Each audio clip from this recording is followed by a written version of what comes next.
I want to tell you about two conversations I had recently with friends. One Russian, one Chinese. These are Russians, American citizens, but born in Russia and born in China. In the United States, great patriots, business people, but who deal constantly with family members and friends and business associates in Russia, in the immediate areas, and China. And what they tell me, without a doubt, without any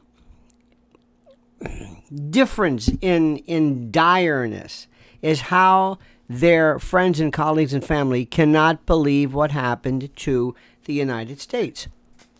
They understand our politics even better than Native Americans. I know that's hard to believe, but it really isn't.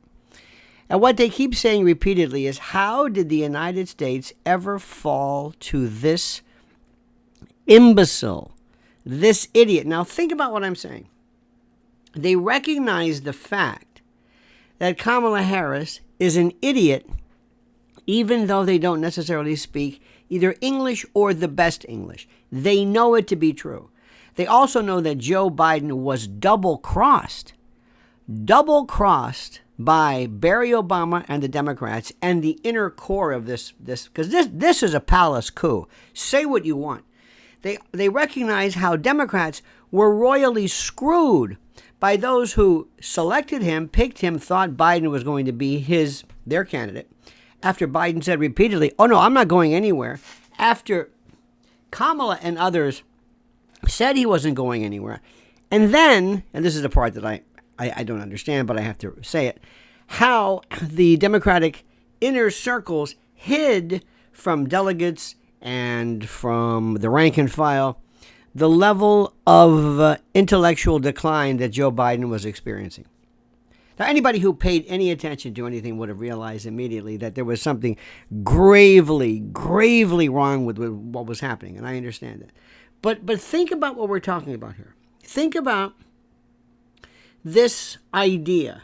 Think about what we are saying. Foreign observers who recognize that we have nothing but an idiot, a blithering, bleating, incomprehensible, gibberish spewing dolt of the first order.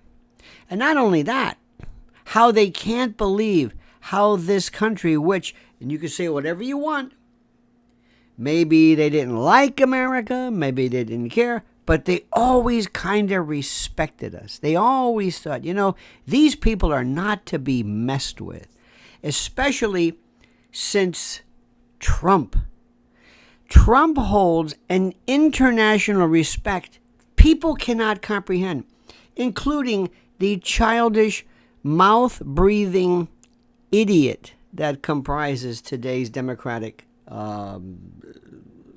Progressive Liberal Party. Donald Trump, notwithstanding his own imperfections and his phony, convictions and allegations of decades-old sexual misadventure, despite all of that, they can see right through this. They always respected him. And there's one thing that people in the world respect is power. In the Arab world, for example, there's a fascinating subject that says an Arab, and I'm paraphrasing, but an Arab will burn his blanket to kill the fleas. They recognize power. They recognize force. And I'm going to say something, and I'm going to try to say this as carefully as I possibly can. There is in the world, for the most part, a hyper-masculine predisposition that many cultures, European and Asian and otherwise, appreciate as to what is and is not masculine.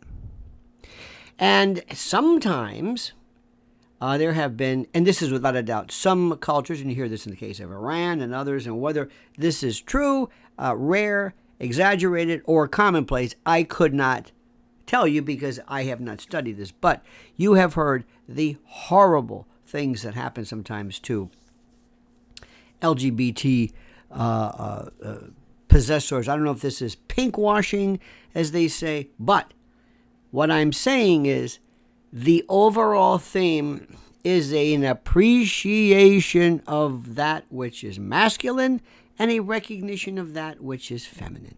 And what the world cannot understand, especially as viewed by the horrors of these Olympics, is a melding, a kind of a breaking of the firewall between male and female, between normal and abnormal through their eyes. And what they are seeing here, especially when it is telegraphed to the rest of the world that even our military and intelligence forces will be and could be and are in fact compromised by this newfound lunacy, this absolute lunacy that we are seeing as to